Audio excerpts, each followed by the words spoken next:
Hello. हाँ जी बच्चों। तो जय माता दी सभी बच्चों को। और अभी जो है हम लोग अपना एक नया टॉपिक स्टार्ट करते हैं। बहुत इंटरेस्टिंग है भाई, मजेदार एकदम। तो इसमें हम लोगों का क्या डिस्कशन होने वाला है कि लास्ट में तो हमने डिस्कस करा था न्यूटन लॉ ऑफ फर्स्ट के बारे में, इनर्शिया के बारे में, ठीक है। तो वो आई होप कि आप लोगों ने वो वीडियो देखा होगा और उसको समझ भी लिया होगा, ठीक है। लेकिन अभी मैं आप लोगों के साथ जो बात करने वाला हूं ना, वो बहुत ही इंटरेस्टिंग बात है और वो है न्यूटन सेकंड लॉ में। देखो, मैकेनिक्स में सबसे इंपॉर्टेंट कहानी यहां से स्टार्ट होती है। This is the game changing concept. यहां से अब हमारा पूरा का पूरा सिचुएशन एक अलग ही डायरेक्शन में चला जाएगा। तो बात करते हैं कि न्यूटन सेकंड लॉ क्या होता है और किस तरीके से हम उसको डिफाइन कर सकते हैं। देखो, न्यूटन्स सेकंड लॉ, ठीक है। सबसे पहली बात तो ये लॉ है क्या? ये लॉ फोर्स को और मोशन को, दोनों को रिलेशन में लेके आता है।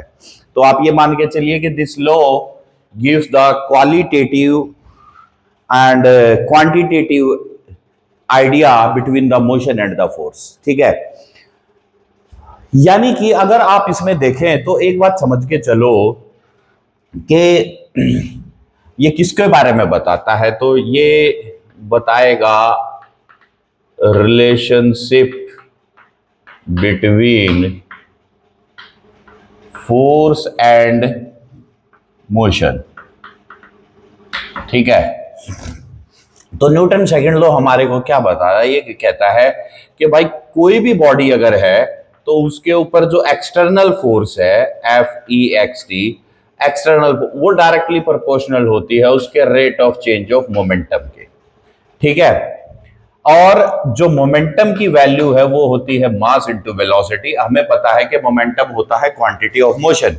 तो भाई देखो, क्वांटिटी ऑफ मोशन का मतलब क्या होगा कि कोई ऑब्जेक्ट के पास कितना मोशन है, या उसके पास, अगर मैं हिंदी में इसको बात बताऊं तो उसके पास कितना वेग है, और जिसको कि हम लोग कह सकते हैं कि इसको हम लोग संवेग के नाम से जानते हैं। तो संवेग हमारा जो है मोमेंटम होगा। तो अब यहां से p की वैल्यू हो गई mv। इसको अगर हम डिफरेंशिएट करें तो f external, m constant, dv by dt and that is equal to ma, ठीक है। ये यहां पर बन गया। अब ये तो कंडीशन है और ये हमारे पास इसकी इक्वेशन है, F equal to M A. इस इक्वेशन में खास बात ये है कि ये जो मास इनटू एक्सेलरेशन है ये फोर्स के इक्वल होता है, बट ये अपने आप में फोर्स नहीं है। इस बात का ध्यान रखना है that M A is itself not force. ये अपने आप में एक फोर्स नहीं है M A, but mathematically it is equal to force. Clear? तो फोर्स की वैल्यू होती है मास इनटू एक्सेलरेशन, ठीक है। यहां से एक्सेलरेशन आ जाएगा फोर्स बाय मास।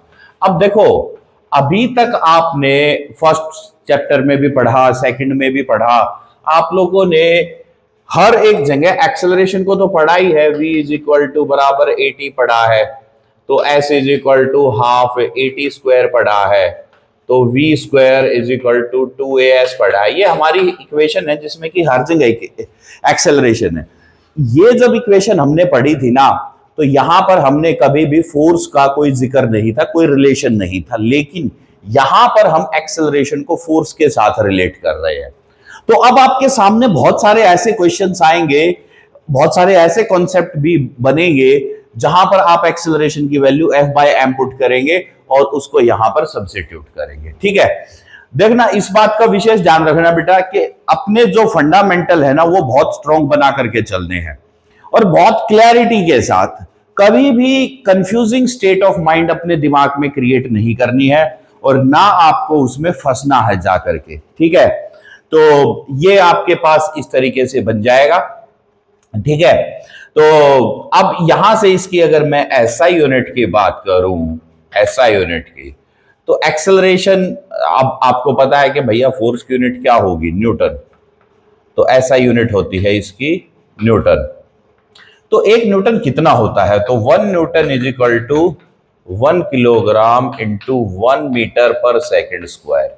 ये 1 न्यूटन की परिभाषा हो जाती है। इसका मतलब क्या है कि अगर मान लीजिए कि आपके पास एक ऑब्जेक्ट है जिसका मास 1 किलोग्राम है, ठीक है, 1 किलोग्राम है, और आप उसको 1 मीटर पर सेकेंड स्क्वायर से एक्सेलरेट करते हैं। इसका भी अब मतलब समझिए क्या है। यानी कि इसको मैं ऐसे लिखूं 1 kilogram into 1 metre per second multiply 1/सेकेंड, यानी कि 1 किलो मास की स्पीड को हर सेकंड 1 मीटर पर सेकेंड से बदलने के लिए आपको जितनी फोर्स चाहिए वो 1 न्यूटन होगा। बात समझ में आ गई? तो 1 न्यूटन कितना होगा? 1 किलो मास की अगर आपके पास एक ऑब्जेक्ट है और उसकी स्पीड अगर आपको चेंज करनी है 1 मीटर पर सेकेंड से हर सेकंड, तो अब उसके लिए जो फोर्स चाहिए वो फोर्स 1 न्यूटन होगा। तो ये है हमारे पास इसकी एक स्टैंडर्डाइज्ड डेफिनेशन, ठीक है। तो इसको बेटा वीडियो को पॉज करके लिखो, आपको बात समझ आएगी। अब हम यहां से यहीं से मैं थोड़ा सा इसको आगे लेके चलता हूं और आपको इसकी अलग अलग यूनिट्स में बात करता हूं कि फोर्स की और दूसरी यूनिट्स क्या हो सकती हैं, या फिर हम उनको कैसे ध्यान में रखेंगे और उसको हम लोग कैसे अपने पढ़ाई में लेके आएंगे, कैसे हम उनको पढ़ेंगे। अब इसमें होता है कि यार अगर मैं कहूं कि एक्सेलरेशन जो है वो जी के बराबर है 9.8 मीटर पर सेकेंड स्क्वायर, ठीक है, ये मेरी एक्सेलरेशन है, तो जो हमारा वेट है वो हमारा mg हो जाएगा। तो अगेन वेट भी क्या होता है? फोर्स ही होता है, ठीक है। तो वेट इज ऑल्सो फोर्स, ये हमें पता ही है। तो वेट की भी जो यूनिट है वो न्यूटन ही आएगी, ये भी हमें पता है कि वेट जो है वो न्यूटन में ही आना चाहिए। अब अगर मैं ये बात मान के चलूं कि यार 1 न्यूटन के लिए मेरे पास अब मैं जी को लेट्स सपोज 10 ले लेता हूं, ठीक है, तो जो मेरा वेट है दैट इज फोर्स, वो अगर मेरा 1 न्यूटन है, ठीक है, तो 1 Newton divided by 10 metre per second square, तो यार Newton divided by metre per second square, तो ये हो जाता है 1/10 किलोग्राम, ठीक है। क्या हो जाता है? 1/10 किलोग्राम। ओके, अब ये तो मास की यूनिट होगी, तो 1/10 किलोग्राम किसके इक्वल हो गया? तकरीबन 100 ग्राम के, ठीक है। तो आप ये मान के चलो कि जो हमारे पास ग्रेविटेशन अर्थ के ऊपर, अगर आप लोग 1 न्यूटन को फील करना चाहते हो कि 1 न्यूटन कितनी फोर्स होती है, तो आप मान के चलना तकरीबन 100 ग्राम वजन जो होता है वो 1 न्यूटन फोर्स के बराबर आप फील करते हो। आप अपने हाथ में आए इस प्रकार से, ये आपने 100 ग्राम वजन रखा, तो अब जो आप फोर्स फील करेंगे वही, यानी कि अब यार अब आप बोलोगे सर 100 ग्राम मतलब, देखो अब इसी को हम लोग ले आते हैं 1 किलोग्राम पे, कन्वर्जन फैक्टर है, बहुत आसान है। अगर आप इसको ले आए 1 किलोग्राम, ठीक है, तो 1 किलोग्राम फोर्स कितनी होगी? ग्रेविटेशनल यूनिट में आ गए अब हम, कितना हो गया? 1 किलोग्राम फोर्स या 1 केजी वेट, ठीक है, ये कितना होगा?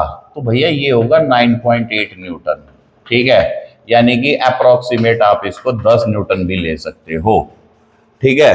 तो अल्टीमेटली बात यही आ गई कि 1 किलो अगर आप मास अपने हाथ में रखते हो, 1 किलो वजन आप अपने हाथ में रखते हो, और वो जो फोर्स आप लोग फील कर रहे हो वो तकरीबन 10 न्यूटन हो जाएगा, ठीक है। तो 1 newton is not a very large amount of force, it is the smaller amount.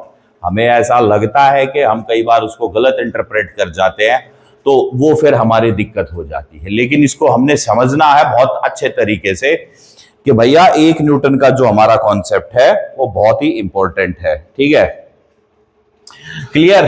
तो ये आप जो है याद रखना कि इस तरीके से हम लोग इसको जो है समझ पाएंगे। अच्छा, इसकी जो सीजीएस यूनिट होगी, सीजीएस यूनिट, तो 1 gram weight 1 gram force is equal to 980 dyne. ठीक है, ये भी एक इंपॉर्टेंट है। ये सीजीएस का कन्वर्जन है, सीजीएस सिस्टम ऑफ यूनिट में।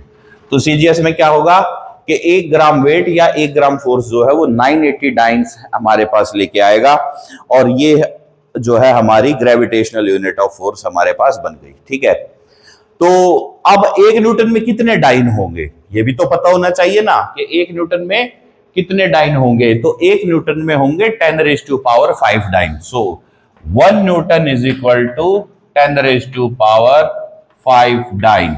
इसको आप लोग याद रखना, 1 newton is equal to 10⁵ dyne. बहुत इंपॉर्टेंट है, बहुत ही मजेदार है, बहुत ही एक तरीके से हम लोग इसको समझ सकते हैं। ठीक है, अब यार इसको जो है ना मैं फिजिकली आपके साथ डिस्कस करता हूं। देखो ये न्यूटन सेकंड लॉ जो है फिजिकल, इसका मतलब क्या है? Rate of change of momentum तो हो गया, लेकिन इसको हम लोग कैसे डिफाइन करें, कैसे समझें, और आसान भाषा में अगर हम इसको रखना चाहें तो कैसे संभव है हमारे लिए इसको समझना? देखो बेटा, किसी भी बॉडी के ऊपर जो फोर्स लगेगी तो वो फोर्स उसके मोशन को चेंज करेगी। अब मोशन की स्टेट 3 हो सकती है, रेस्ट, मूविंग, और डायरेक्शन की भाषा में बात करें तो एक स्ट्रेट लाइन। ठीक है, अब सवाल यहां उठता है कि अगर ऑब्जेक्ट स्ट्रेट लाइन मोशन में चल रहा है, ठीक है, तो उसको मुड़ने के लिए भी फोर्स चाहिए। ठीक है, तो एक पॉइंट हो गया। दूसरा, अगर वो कांस्टेंट स्पीड से चल रहा है और उसकी स्पीड को कम करना है या ज्यादा करना है तो आपको फोर्स चाहिए। और तीसरा, अगर ऑब्जेक्ट रेस्ट पर है और आपने उसको मूविंग स्टेट में लाना है तो भी आपको फोर्स चाहिए। तो अल्टीमेटली फोर्स किसी भी ऑब्जेक्ट पर 3 काम करता है। अगर वो रुका हुआ है तो उसको चला देगा, चल रहा है तो उसकी गति को बदल देगा, और अगर वो चल भी रहा है तो उसकी वो दिशा भी बदल देगा। तो गति बदल देगा, दिशा बदल देगा, और उसको खड़े हुए को यानी कि रेस्ट से वो उसको मोशन में भी ले आएगा। ये हमारा एक बहुत ही इंपॉर्टेंट एस्पेक्ट हमारे लिए बन जाता है, और ये पॉइंट हमें कभी भी मिस नहीं करना है, और कभी भी हमने इसको जो है स्किप नहीं करना है। इसके ऊपर हमने विशेष ध्यान रखना है कि इसका एक बहुत बड़ा इंपॉर्टेंट फैक्टर है कि फोर्स क्या काम करेगा। ठीक है, तो फोर्स के बारे में यहां पर बात हो गई। ठीक है, अब अगर हम लोग देखें तो यार बच्चे जो है एक गलती कर देते हैं क्वेश्चंस बनाते वक्त, और गलती ये होती है कि उनको लगता है कि यार ये जो न्यूटन सेकंड लॉ है ये कैसा कॉन्सेप्ट है। एक बात याद रखना कि बेटा न्यूटन सेकंड लॉ जो है ना ये एक लोकल रिलेशनशिप है। लोकल रिलेशनशिप होता है। कैसे होता है देखो, बात को समझते हैं। देखिए, अगर मान लीजिए एक, अब यार ये ऑब्जेक्ट है, चलो छोटा ले लेता हूं नहीं गिर जाए। देखो जैसे कि ये है, अब ये मोशन में है। अब ये अगर ऐसे मोशन में है और ये आगे की तरफ यूं जा रहा है, और मैंने इसको किसी भी एक पॉइंट पर ऐसे ड्रॉप कर दिया, ये अभी इस डायरेक्शन में ये जा रहा है, मैं इसको ऐसे लेके जा रहा हूं। अगर देखो मैं इसको ऐसे लेके जाते हुए मैंने इसको छोड़ दिया, तो जिस पॉइंट पर मैंने इसको छोड़ा ना वहीं पर इसका हॉरिजॉन्टल मोशन खत्म हो चुका था। अब सिर्फ ये ग्रेविटी के अलोंग वर्टिकली नीचे गिरा है बस। अब इसके एग्जाम्पल क्या होते हैं? इसके एग्जाम्पल होते हैं जैसे मान लीजिए आपने एक पत्थर लिया, ठीक है, कोई भी एक भारी ही वस्तु ले लो, क्योंकि हल्के वाले में तो एयर का इफेक्ट आ जाता है। आप गाड़ी में बैठे हो या ट्रेन में बैठे हो और आपने उसको क्या करा, खिड़की से बाहर चलती में से छोड़ दिया। अगर आप उसके एयर के रेजिस्टेंस के इफेक्ट को नेग्लेक्ट कर दो ना, तो जैसे ही आपने छोड़ा था उसी पॉइंट पर वो नीचे गिरेगा, 1 इंच भी वो आगे नहीं खिसकेगा।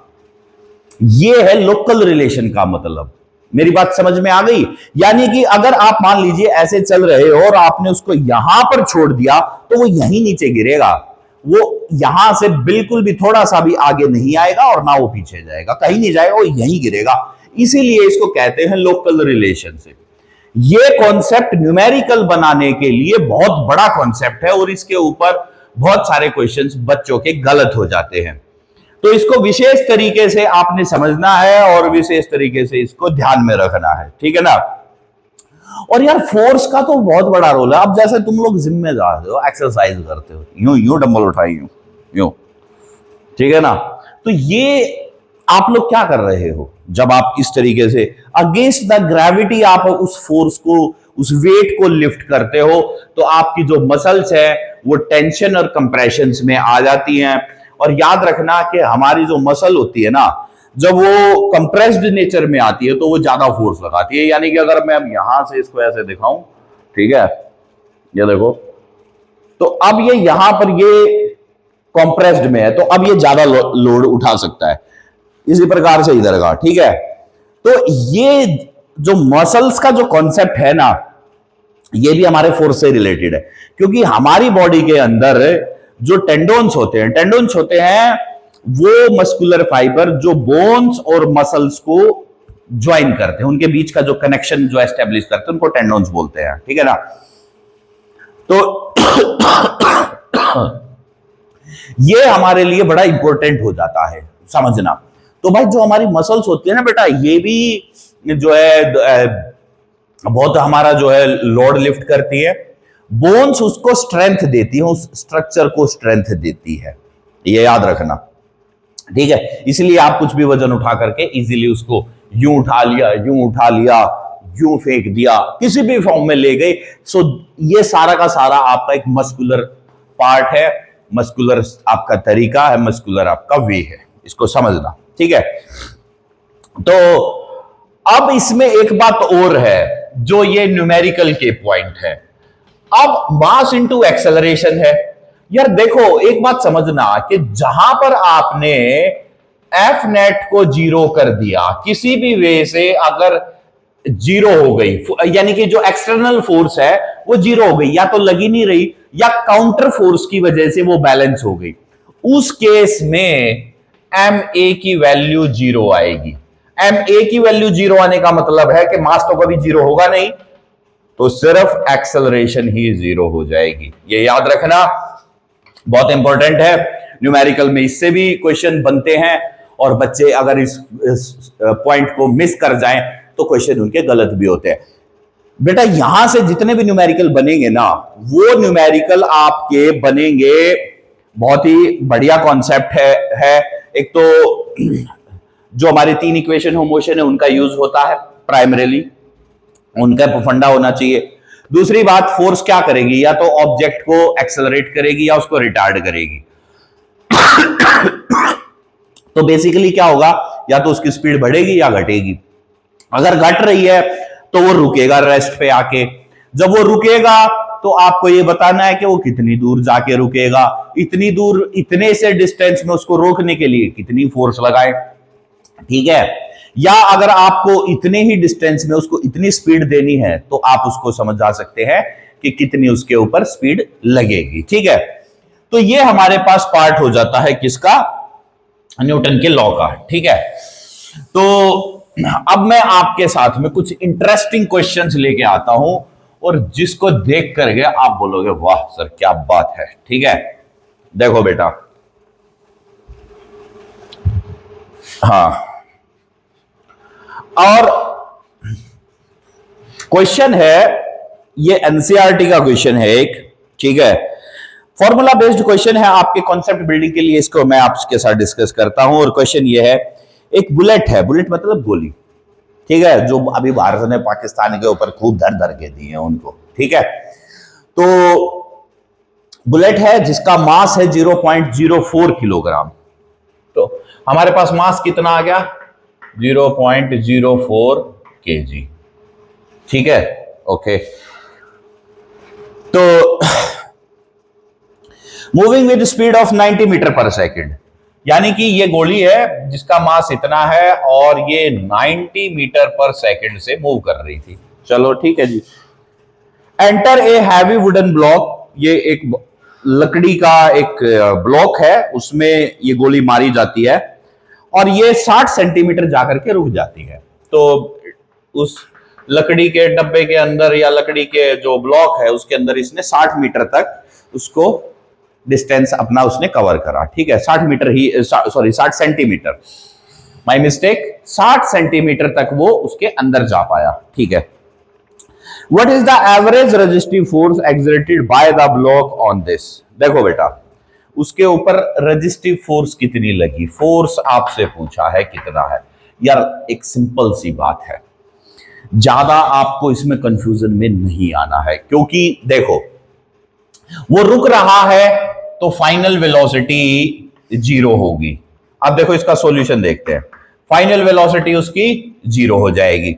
अगर फाइनल वेलोसिटी 0 है तो बेटा, और उसके ऊपर रेजिस्टेंस लग रहा है, तो minus u square is equal to minus 2as हो जाएगा। तो एक्सेलरेशन का फॉर्मूला क्या होगा, minus u square upon 2s, ठीक है, ये एक्सेलरेशन आ गया।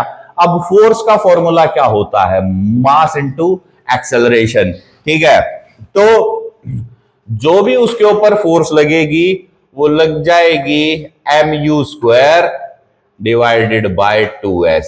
बेटा ये फॉर्मूला लगा देना, क्वेश्चन आपका डायरेक्ट हो जाएगा 1 सेकंड के अंदर, ठीक है। कैसे, देखो मास है 0.04, ठीक है, और वेलोसिटी है 90 और डिस्टेंस है 60।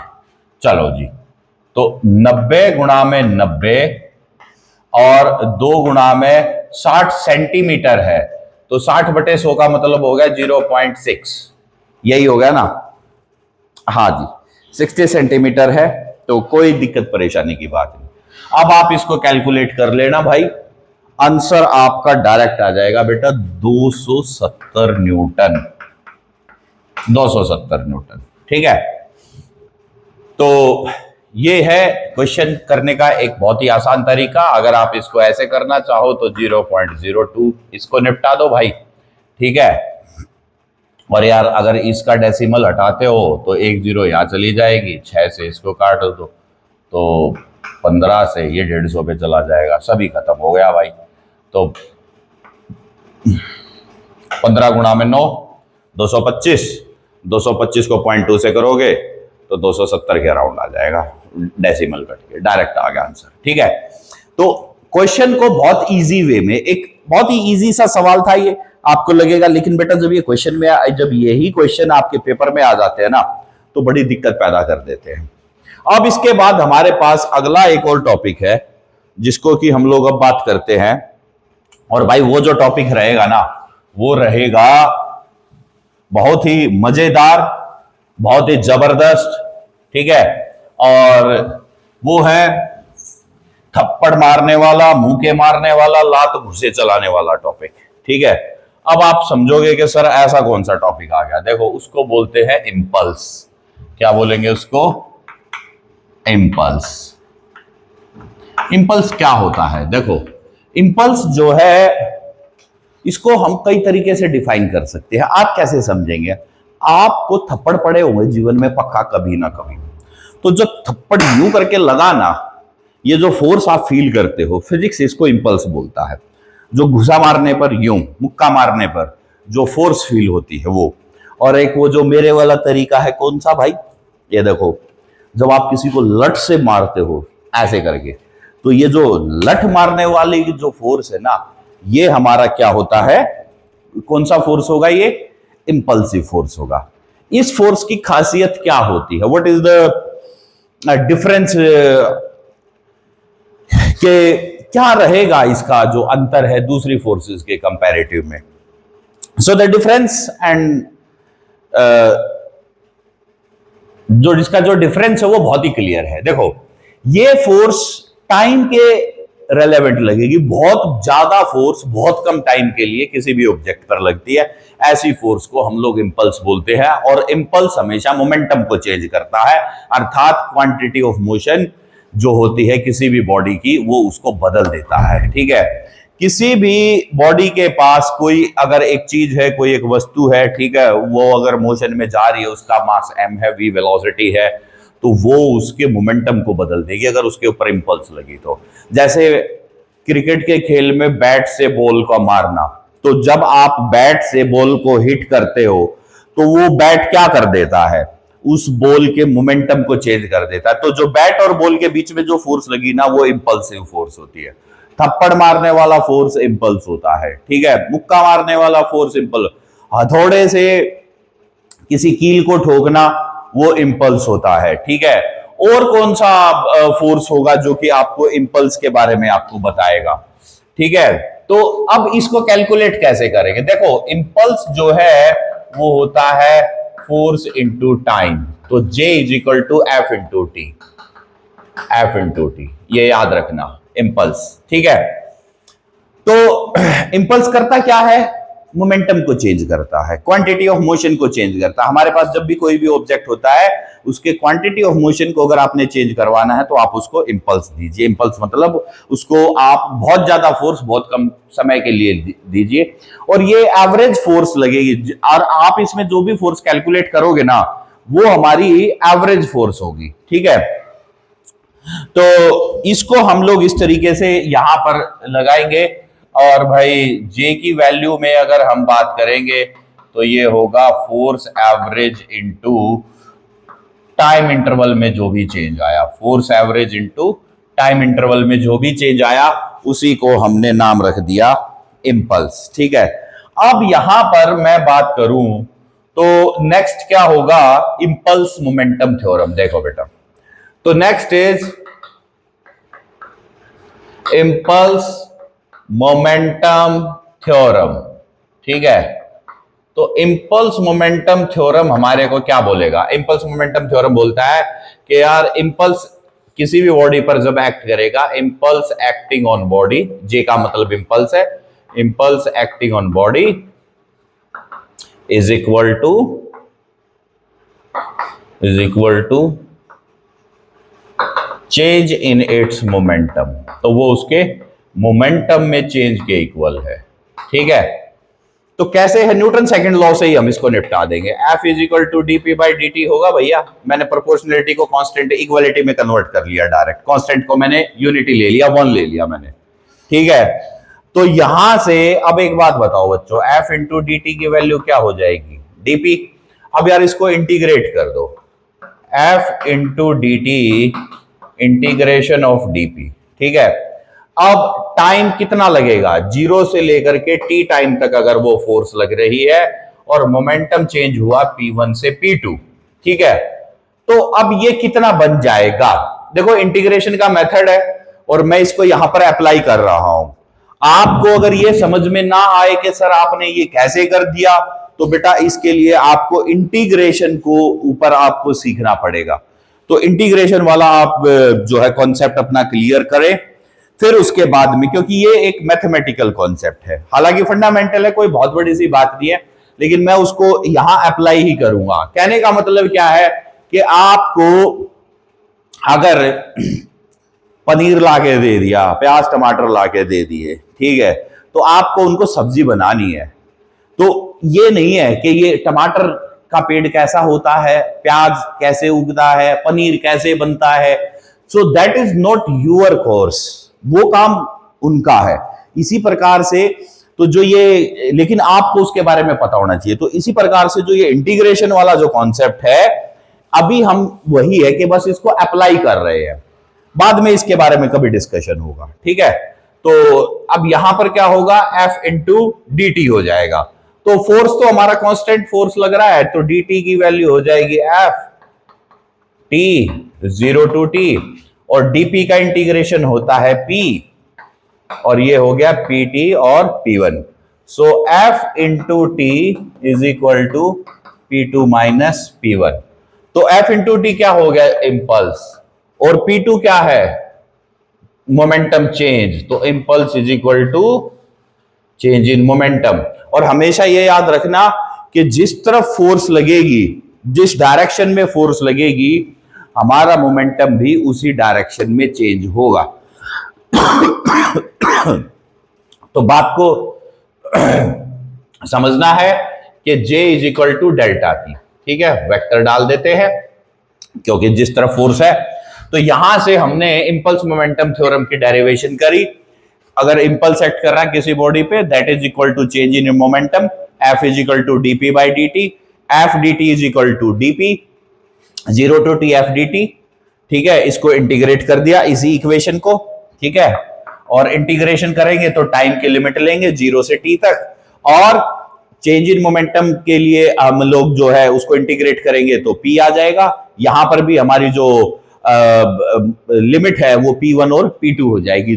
P1 मतलब इनिशियल मोमेंटम, P1 का मतलब इनिशियल, ठीक है, मोमेंटम, और P2 हमारा क्या था, फाइनल मोमेंटम। क्योंकि हम यहां पर बात कर रहे हैं कि मोमेंटम चेंज होगा, तो कुछ पहले होगा कुछ बाद में होगा।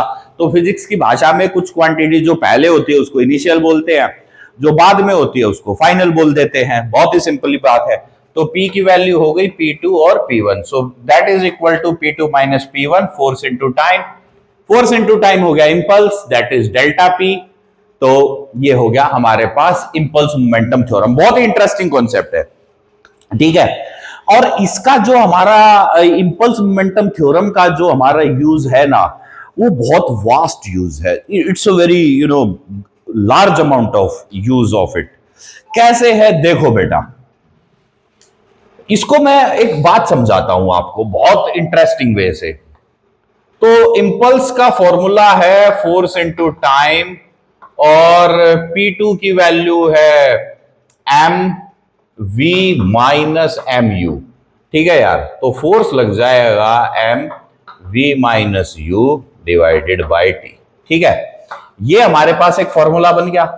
अब मैं आपको यह बताता हूं कि जब इंसान, अब ये इस वीडियो का सबसे इंटरेस्टिंग बात, जब इंसान किसी लार्जर हाइट से गिरता है और सीमेंट के फर्श पे गिरता है तो उसकी हड्डियां क्यों टूटती हैं, क्यों उसको चोट लगती है। और जबकि वो अगर एक रेत में, पानी में, या किसी फोम के गद्दे के ऊपर अगर कूदेगा आकर के, तो उसको ऊपर कोई इंजरी नहीं होती है। तो उसका क्या कारण है, देखो वहां पर इंपल्स मोमेंटम थ्योरम ही अप्लाई होती है। तो अब हम लोग बात करेंगे इंपल्स मोमेंटम थ्योरम के इस पार्ट के ऊपर। ठीक है, तो ये तो बहुत ही इंटरेस्टिंग पार्ट है। अब इसको समझेंगे और समझने के बाद हम इसको यहां पर लिखते हैं। कैसे, देखो मान लीजिए एक इंसान है भाई, उसका जो मास है, मैं कितना ले लूं, 50 केजी ले ले, तो 50 केजी ले लीजिए यार। ठीक है, ओके, वो किसी हाइट से कूदा, कहीं ना कहीं से तो कूदेगा ही ना भाई। मान लीजिए वो यहां से कूद गया। अब ये हाइट मैंने ले ली स्टैंडर्ड वे में 10 मीटर। ठीक है, 10 मीटर की हाइट ले ली मैंने। अब भाई एक बात बताओ बेटा, जब वो 10 मीटर की हाइट पे यहां से यहां आएगा, अब जब कूदेगा तो इनिशियल वेलोसिटी तो 0 होगी और फाइनल की कुछ वैल्यू होगी। तो फाइनली वो किस वेलोसिटी है, तो उसका फॉर्मूला होता है √2gh। तो 2, 10 और 10, तो 20 √400। ठीक है, तो यानी कि वो आ जाएगा 20 मीटर पर सेकंड से। कितनी स्पीड से आएगा नीचे, 20 मीटर पर सेकंड पे वो आकर के टकराएगा। ठीक है, अच्छा जमीन पर जब वो टकराएगा तो यार वो तो डेसिमल के कुछ फ्रैक्शन के लिए टकराएगा, टाइम तो यही लगेगा ना। तो टाइम कितना लगेगा, तो 0.1 सेकंड का टाइम ले लो, बस इतना ही होता है। ठीक है ना, 1 सेकंड का 10वां हिस्सा ले लो या 5वां ले लो, और अगर और ज्यादा छोटे हिस्से हो गए तो बहुत कम टाइम हो जाएगा। मैं तो बहुत बड़ा टाइम ले रहा हूं, 10वां हिस्सा ही ले रहा हूं। ठीक है, ये उसी प्रकार से जैसे कि आप जंप करते हो, तो जंप करने पर आपके पैरों में एक झटका लगता है, और अगर और ज्यादा ऊपर से कूद गए तो आपके, या आपने देखा होगा कि लोगों के पैर भी टूट जाते हैं या पूरा शरीर ही खराब हो जाता है। ऐसा क्यों होता है, बेसिकली वो फोर्स की, क्योंकि उनका वजन तो उतना ही है। तो उनके ऊपर एक्स्ट्रा फोर्स कहां से आई, वो इंपल्सिव फोर्स होती है जो उनके ऊपर एक्ट करती है। तो वो जो इंपल्सिव फोर्स आ गई, वो आ गई 0.1 सेकंड के लिए, ये हो गया उनका टाइम। ठीक है, चलिएगा अब आपको क्या करना है। अब भाई मास है, अब मास तो आपका वेट में आएगा भैया, कुछ ना कुछ तो वेट उसके ऊपर लगेगा ही लगेगा। ठीक है ना, तो उनका जितना भी वेट अगर एक्ट कर रहा है किसी भी वे में, तो वो आपको वहां पर कैलकुलेशन में रखना पड़ेगा। और अगर आप उसको कैलकुलेशन में नहीं रखते हो तो फिर उसमें दिक्कत होगी। चलो, तो ये 50 किलो आ गया। तो भाई अब देखो बेटा, 50 तो ये है, 20 ये है, और टाइम है 0.1, यानी कि इसकी भी एक जीरो। तो 50 गुणा 20 गुणा 10, तो 5 टू 10 और 1 2 3, यानी कि 10,000 न्यूटन का फोर्स उसके ऊपर एक्ट कर गया। तो भैया 10,000 न्यूटन का फोर्स जब उसके ऊपर एक्ट कर रहा है, तो आप एक बात बताओ ना यार, कि वो अगर नहीं मरेगा तो और क्या ही होगा। तो 10 मीटर की हाइट आप समझते हो कितना होता है? 30 फुट, यानी कि 30 मंजिल आप मान के चलो।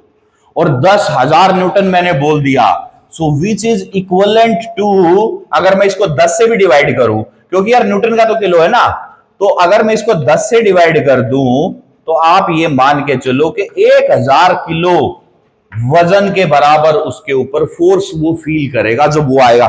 यानी कि उसका जो खुद का वजन 50 किलो था, वो 1000 किलो की तरह बिहेव कर रहा है। और अब भैया उसमें जब अगर इतना 1000 किलो जब उसका मास इक्वलेंट होगा, यानी कि 10,000 न्यूटन का जो फोर्स है, ये दोनों अलग अलग बातें हैं, ठीक है ना। तो आप इस बात को समझना कि ये जो फोर्स है इतना ज्यादा, इस वजह से वो उसके ऊपर। अब क्या होगा कि आप अगर मान के चलो कि इस टाइम को आपने 1 सेकंड बना दिया, कितना बना दिया? 1 सेकंड, यानी कि वो 1 सेकंड तक ऐसे नीचे ही आता रहा कांटेक्ट में, जैसे कि रेत पे कूदने के बाद होता है, ठीक है। अब वो फोम के गद्दे के ऊपर कूदने के बाद होता है, ठीक है। वहां पर अगर मान लीजिए आपको टाइम मिल गया 1 सेकंड का, तो यार अब फोर्स कितना होगा? 5 to 10 and 0, so that is equal to 1000 newton, यानी कि फोर्स ही सिर्फ जो है 1000 न्यूटन का हुआ। तो और ये भी बहुत ग्रेजुअल वो इंक्रीज कर रहा था, तो आपको जो है इतना उसमें फील नहीं होगा। तो ये आप मान के चलना कि इस तरीके से जो हमारा फोर्स का जो कॉन्सेप्ट है, वो हमें पता लग जाता है कि अगर 1 सेकंड हो गया, तो अगर ये 1 है तो क्या होगा, अगर ये 2 है तो क्या होगा। तो इसीलिए जब कोई इंसान बहुत बड़ी हाइट से आता है, जैसे कि बंजी जंपिंग में ये जो है, तो बंजी जंपिंग में वो जो रस्सी होती है, जिससे उसको बांध के लटकाया गया है, जब वो गिरता है तो वो धीरे धीरे वो स्ट्रेच क्रिएट होता है उसमें। और वो जो धीरे धीरे का जो स्ट्रेच है, वो इस 1000 न्यूटन या इससे भी कम वो फोर्स डेवलप करता है, क्योंकि वो पता लग रहा है कि जो है 5 सेकंड अगर उसने टाइम लिया उसको नीचे गिराने में कंप्लीटली, तो अगर उसने 5 सेकंड टाइम लिया, लेट्स सपोज, तो 5 से इसको काट दीजिए, तो कितना हो गया यार? तो सिर्फ 200 न्यूटन का फोर्स लगा।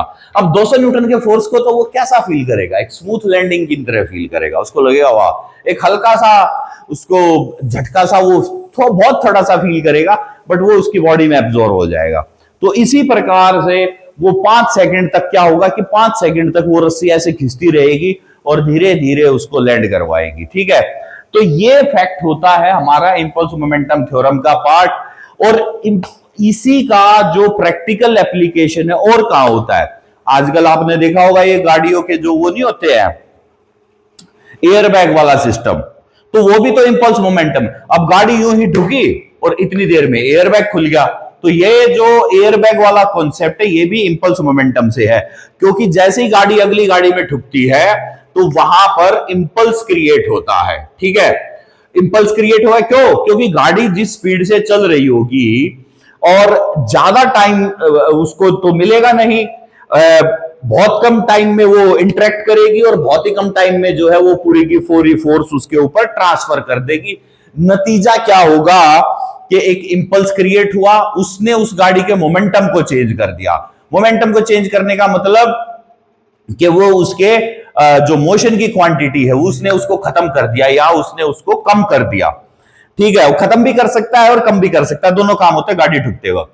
लेकिन जब वो गाड़ी वहां आकर के ठुकी, तो फिर वो जो फोर्स वहां पर उसने फील करी है, उस फोर्स से हमारे इलेक्ट्रिक जो सिग्नल है, एक मिनट रुको यार, बड़ी गला सूख रहा है बच्चा। और पानी भी खत्म है यार, अब पानी लेने जाना पड़ेगा, तो चलो पहले मैं क्लास को ही निपटा लूं। और कमाल की बात यह है कि अभी आसपास में कोई है भी नहीं जो पानी ला दे, तो बड़ी दिक्कत है। तो अब हम लोग ये बात कर रहे हैं कि, और पिछले 15-20 मिनट से हो रहा है ये ऐसा, मतलब ड्राइनेस हो रही है। एक तो ये भाई साहब ये जो चौक वाले हैं ना, ये भी कई बार दिक्कत पैदा कर देते हैं। हालांकि मुझे इससे कोई एलर्जी वगैरह तो नहीं, इतनी परेशानी नहीं है। आजकल थोड़ी सी बारिश वारिश हो गई थी और वो मौसम थोड़ा बदला ना, तो उससे थोड़ी सी एक सिचुएशन खराब हो गई थी।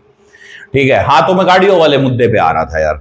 तो यार अब एक बात बताऊं, गाड़ियों वाले मुद्दे में क्या होगा कि गाड़ी जब टकराएगी तो एयर बैग खुलेंगे, तो उसको क्या होता है कि इलेक्ट्रिकली सेंसर उसको जो है सेंस करके सिग्नल ट्रांसफर करता है, और उस सिग्नल ट्रांसफर से फिर उसको ये मैसेज मिलेगा कि भैया अब तुझे ओपन होना है। ठीक है, तो इस तरीके से उसका पूरा फिर एक इलेक्ट्रोमैकेनिकल प्रोसेस होता है। अगर हम उसको यहां पूरा डिटेल में डिस्कशन करने लगे तो कॉम्प्लेक्स होगा। आपको बस इतना समझना है, गाड़ी ठुकी, गाड़ी ठुकने से एक फोर्स क्रिएट हुई, वो फोर्स इलेक्ट्रोमैकेनिकल सिस्टम की वजह से सिग्नल पहुंचा एयरबैग तक, एयरबैग को सिग्नल मिला और वो फिर सडनली ब्लास्ट होगा, उसके अंदर गैस भरेगी और वो पैसेंजर को with in that fraction of seconds वो उस पैसेंजर को एक स्मूथ जो है वो उसको इंपैक्ट देगा। क्योंकि जैसे ही गाड़ी ठुकती है ना, तो इंसान को झटका लगता है, उस झटके से उसकी स्पाइन में इंजरी हो सकती है, उसकी गर्दन में इंजरी हो सकती है। उन सब चीजों से बचने के लिए वो सीट बेल्ट भी लगाई जाती है, और सामने वो जो एयर बैग होते हैं वो भी दिए जाते हैं। तो गाड़ी के जो एयर बैग है वो एक्सीडेंट होने में, गाड़ी के ठुकने में, जब वो इंपल्स का रोल आता है उसी को मिनिमाइज करने के लिए वो दिए जाते हैं, उस झटके से बचने के लिए आपको वो दिए जाते हैं। ठीक है, और फिर ये मैंने आपको बताया कि यार अगर एक इंसान 10 मीटर की हाइट से अगर गिरा तो यार उसको बहुत ज्यादा चोटें क्यों आती है फर्श पे, और जब अगर वो बंजी जंपिंग से गिरा या वो कूदा तो उसको चोट क्यों नहीं आई। तो ये दोनों कंपैरिजन मैंने यहां पर आपको लिख के दिए हैं। ठीक है, इसको मानना कि सेम इंसान है, सेम हाइट है, बस आपने उसके टाइम के डिले को बढ़ाना है ताकि उसको झटका कम लगे, कम उसको फोर्स इंपैक्ट में आए, और वो बहुत इजीली जो है अपने तरीके से वो बॉडी जो है उस फोर्स को एब्जॉर्ब कर पाए। अगर नहीं एब्जॉर्ब कर पाई तो डिस्ट्रक्शन होगा ही होगा। ऐसे ही अगर मान लीजिए जब आपको कोई पत्थर फेंक के मारे तो आपको चोट लगती है बहुत ज्यादा सी, ठीक है, और आपकी टेंडेंसी होती है यूं पीछे मुड़ना। ठीक है, क्यों होती है? डिफेंस मैकेनिज्म है इंसान का। देखो क्या होगा कि जब आपको पत्थर फेंक के मारा ना, या लठ से मारा, जो अभी हम दिखा रहा था मैं आपको, ये जो लठ है, ठीक है ना, ये जो लठ है, ये जो इससे यूं धुने जाते हैं, ठीक है, मेरा तो फेवरेट हथियार है यार, मैं तो इससे बड़ा खुश होता हूं। ठीक है, क्योंकि जो काम जीवन में किसी भी हथियार से नहीं हो सकता ना भाई साहब, यकीन मान लो ये लठ कर सकता है। तबाही है ये, तबाही। ठीक है, एक बार धर दो किसी के यूं, सब सेट। किसी बच्चे का पढ़ने का मन ना हो भाई साहब, लठ उसको पढ़ा देगा, मैं बता रहा हूं। किसी का मूड खराब हो, मूड ठीक कर देता है। ये तो यंत्र है, इससे तो बेहतर कुछ है ही नहीं। ठीक है, देखो डिसिप्लिन में लाने का यंत्र, ठीक है, आपकी गलत आदतों को ठीक करने का यंत्र, ठीक है, आपको किसी भी एडिक्शन से दूर लाने का यंत्र। ठीक है, आप मान नहीं रहे, आपका मन कर रहा है घर से भाग जाऊं, मेरी वो जो है ना वो पिंकी और वो दैट, समझ लो बात को, बस वही। ठीक है, अब वो जो है वो ब्यूटी द हॉटी, वो जो ब्यूटी और हॉटी है उससे बचाने का यंत्र। तो यार ये एक मेरी क्लास में तो ये यंत्र मिलेगा ही मिलेगा। मैं मानता हूं कि देखो इसको जो है ना यहां से ऐसे टेप लगाया और फिर इसको ऐसे, हाँ, ठीक है, यूं। तो अब ये जो यंत्र होता है ना, ये कैसे आपकी बुद्धि को ठीक करता है? ये भाई साहब इंपल्स लगाता है जाकर के, और देखो ये यही रहेगा। आप इसको ये यहां इसको ऐसे, इसको देखना तुम लोग, ठीक है, हाँ जी। तो ये दिखता रहना चाहिए ना कि हाँ इस लठ की कोई परिभाषा है। देखो भाई, कोई दुनिया में हालांकि कुछ लोग जो है ना वो मुझे ये कह सकते हैं, sir it's not fair, you are not propagating the good things in the society, it's inhuman to create fever among the students. ऐसे ऐसे अंग्रेज किस्म के लोग मेरे पास बहुत आ सकते हैं, मैं उनको पहले ही लपेट दूं। I have a very clear message for them, भाई साहब ऐसा तुमने क्या उखाड़ लिया, तुम बोलो पहले तो कुछ नहीं होगा, यकीन मान लो। लट इंसान सुधारे अंतर होता है, इससे बेहतर कुछ नहीं होता है, ठीक है। तो हाँ, तो मैं बात कर रहा था वो गाड़ी ठुकने वाले सिस्टम पे, ठीक है भैया। तो गाड़ी ठुक गई, फिर आप ऊपर से गिर गए, वो पत्थर मारने वाला, अच्छा पत्थर मारने वाला मेरे बीच में रह गया था। अब पत्थर मारने वाले में यार पता क्या होता है, पत्थर मारा किसी को फेंक करके, ठीक है। अब पत्थर के पास मास है, उसके पास वेलोसिटी भी है, और जैसे ही वो टकराएगा तो फाइनली वो जीरो भी होगा। अब वो जीरो जब होगा, फाइनल वेलोसिटी जीरो, तो जिस वेलोसिटी से फेंका है तो वो mu/t का रिलेशन हो गया। अब मान लीजिए आपने 100 ग्राम का पत्थर फेंका भाई, और उसको वेलोसिटी आपने दे दी लेट्स सपोज 20 या मैं आपने एक पत्थर फेंका, मान लीजिए वो 72 किलोमीटर की स्पीड से जा रहा है, तो 20 मीटर पर सेकंड की आपने उसको स्पीड दे दी, तो यार 100 ग्राम का पत्थर हो गया 1/20 किलो। हालांकि तुम 100 ग्राम का पत्थर तो बहुत हल्का ही होता है, और u की वैल्यू आपने दे दी उसको 20, तो ये हो गया 2, और वो टकराया भैया 0.1 में, तो ये लग गया 20 न्यूटन का फोर्स। अब यार एक बात बताओ ना, एक छोटा सा पत्थर जिसका खुद का वजन 100 ग्राम है, वो जब आपसे टकरा रहा है 20 न्यूटन फोर्स आपके ऊपर लगा रहा है, तो 20 न्यूटन फोर्स कितनी हो गई, इतनी हो गई जितना 2 किलो वजन आपके। तो यार अगर मान के चलो कि 2 किलो वजन जितनी अगर आपके ऊपर फोर्स लगेगी, वो फील तो होगी ना। इसीलिए जो पत्थर होता है वो आपको काम करता है, ठीक है ना। तो बहुत सारे हमारे इसके इंपल्स मोमेंटम थ्योरम के हमारे कॉन्सेप्ट होते हैं, ठीक है। और जो है वो जैसे कि आपने ये देखा होगा कि कोई भी सामान जब डब्बे में पैक होके आता है, ठीक है, जैसे कोई एलईडी, कंप्यूटर, लैपटॉप, कोई कैमरा हो गया, फोन हो गया, अब आप अगर उनको देखोगे तो यार उनके डब्बों में जो है ना एक फोम लगी हुई होती है, थर्मोकोल लगी हुई होती है, ठीक है। वो थर्मोकोल क्या करती है, वो थर्मोकोल उनका शॉक एब्जॉर्बर का काम करती है। तो बेसिकली जितने भी ये आपके फोम जो आपके है, फोम के साथ में क्या है, सस्पेंशन सिस्टम है गाड़ियों का, वो ट्रेन के बीच में वो जो बफर होते हैं वो, ठीक है, ये सब के सब शॉक एब्जॉर्बर होते हैं। शॉक एब्जॉर्बर का मतलब कि इंपल्स को डिले करना है हमने किसी भी वे से, क्योंकि इंपल्स हमारे फायदे का भी है तो नुकसान का भी है, ठीक है। इसीलिए अब देखो, आपने एक रूल सुना होगा कि यार ये जो गाड़ियां बनती है ना, इन गाड़ियों का जो बम्पर होता है ऐसा, उसको ये बोल दिया यार ये मेटल का नहीं बनेगा, ये फाइबर का ही रहेगा। क्यों? क्योंकि जब भी कोई जानवर या इंसान उस गाड़ी से टकराए तो उसको चोट कम लगे, वो टूट जाएगा, वो रिप्लेस हो जाएगा, बट इंसान की तो जान बचेगी ना। लेकिन हमारे आगे कुछ फुकरे लोग होते हैं थार वाले, भाई साहब उनको देखो, ये मैं करवा के लाया हूं 25,000 का प्योर मेटल का। अरे भाई प्योर मेटल का ठीक है, तूने तो आवाजें झाड़ दी, लेकिन अब तू दूसरे, क्योंकि फिजिक्स की नॉलेज होती नहीं, उनको पता तो कुछ है नहीं, अपना ज्ञान पेलने में लगे रहते हैं, बस उनको शोबाजी चाहिए। तो इसीलिए जो गवर्नमेंट आपके लिए गाड़ियों के, ट्रांसपोर्टेशन के, किसी भी चीज के जो रूल बनाती है, उन रूल्स के हमेशा टेक्निकल रीजंस होते हैं, और लोग जो अपनी मनमानी करते हैं वो उनके इमोशंस होते हैं। तो अपने इमोशंस को कंट्रोल में करो, ये फालतू के ड्रामों से दूर रहो। आज मैंने बेटा बात करी न्यूटन सेकंड लॉ, फोर्स के बारे में, बहुत सारी मैंने चर्चाएं आपके साथ डिस्कशन में करी है, एक सवाल करा है। और स्टे ट्यून इस चैनल के ऊपर बेटा, लाइक करो, सब्सक्राइब करो, और मैं जो है ना अभी सारे कॉन्सेप्ट ऐसे फिजिक्स के लेके आऊंगा, जबरदस्त कॉन्सेप्ट लेके आऊंगा मैं ये, और इस तरीके से मैं आपको पढ़ाऊंगा कि जिससे आपका सोचने का तरीका बदले। आपको और मुझे ये ना कहना पड़ेगा यार पेपर बहुत मुश्किल आया था। देयर इज नथिंग लाइक कि पेपर मुश्किल आया था, हम अपनी तैयारी इतनी बढ़िया करेंगे, चाहे नीट को पढ़े, चाहे जेई को पढ़े, और चाहे हम लोग किसी भी वे में। क्योंकि देखो, मैं स्पेसिफिकली किसी को भी ये नहीं कहूंगा यार तू ऐसा ही कर, बस यही कर, नो बेटा, मेरा एक ऑब्जेक्ट है, साइंस पढ़ो और साइंस को पढ़ना है और साइंस की फील्ड में आपको डेवलप करना है।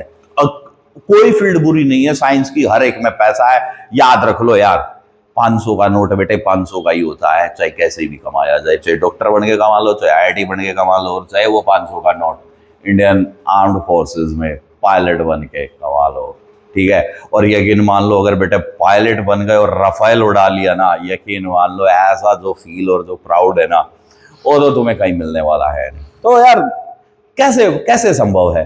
तुम सोचो ना यार, जो इंसान S400 बनाया होगा क्या फील रहा होगा ना उसका। तो टेक्नोलॉजी पर ध्यान दो, ठीक है। थोड़ा सा इस माइंडसेट को अपने को चेंज करो, और नेक्स्ट क्लास में और बढ़िया से हम कुछ इसी चैप्टर का अगला पार्ट करेंगे, न्यूटन थर्ड लॉ के बारे में बात करेंगे, फिर हम लोग न्यूमेरिकल बात करेंगे। यार इस चैप्टर के न्यूमेरिकल बड़े इंपॉर्टेंट है, न्यूमेरिकल सीरीज पर ध्यान देना है, ठीक है। Okay, thank you, good bye, जय हिंद, जय भारत।